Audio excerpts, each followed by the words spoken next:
rear sway bar link is located right here. I'm just going to spray some rust penetrant on those nuts. They're a little bit rusty. Let them soak for a little bit. And the other side is located right here. There's the nut. The nut's in the front on this side.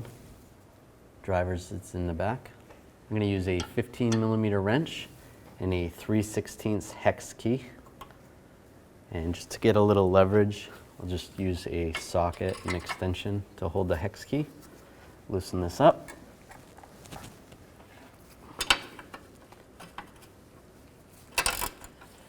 So sometimes the nut is so rusted on there that the stud will actually strip out and it starts spinning. Then you can't hold the stud anymore from the front like that.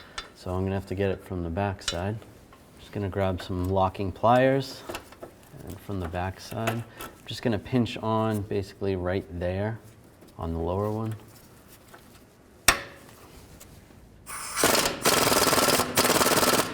So this nut is stuck on there pretty good, so I'm actually gonna have to use a torch and just heat the nut up real hot, red hot, and then I should be able to get it off.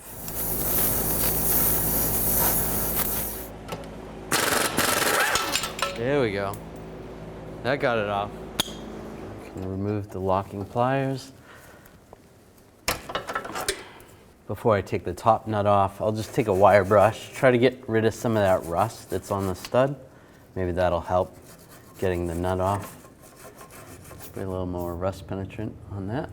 And now we'll take the 15mm wrench and that same hex key. Just put the socket and extension on the hex key. Now let's loosen this up.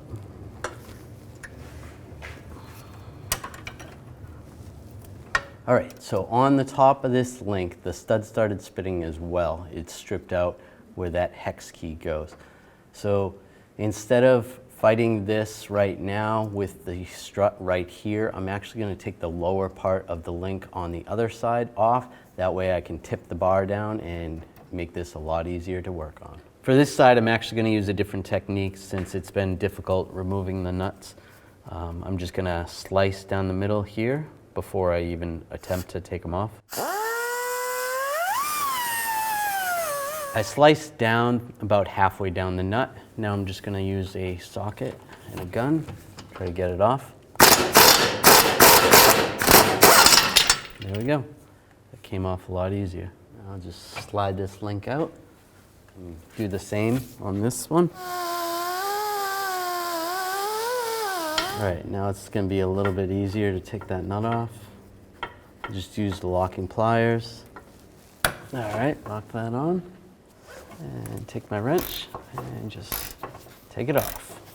Comes off a lot easier. All right. And there we go. Then I'll do the same for the other side. Now I'm going to take the new links. I'll take the nuts off. I'll get the links started on the bar first and get the nut started. I'll do this on both sides so that it's easier to tighten it up. For the links, I can actually use a wrench on the stud to keep it from spinning. I'll use a 14mm wrench. Then I'll use the 15mm socket. And just tighten this up. Then I'm going to do the same on the other side. It's kind of hard to fit a torque wrench on this. If you were able to, or you have a crow's foot, you can torque that nut to 35 foot-pounds. Now raise the bar up, and we're just going to slide this over.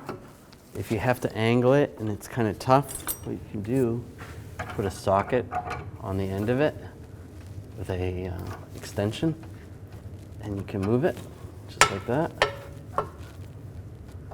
And slide that in position, and put the nut on. I use that 14mm wrench, hold the stud, tighten the nut down. Then torque it to 35 foot-pounds. Do the same with the other side.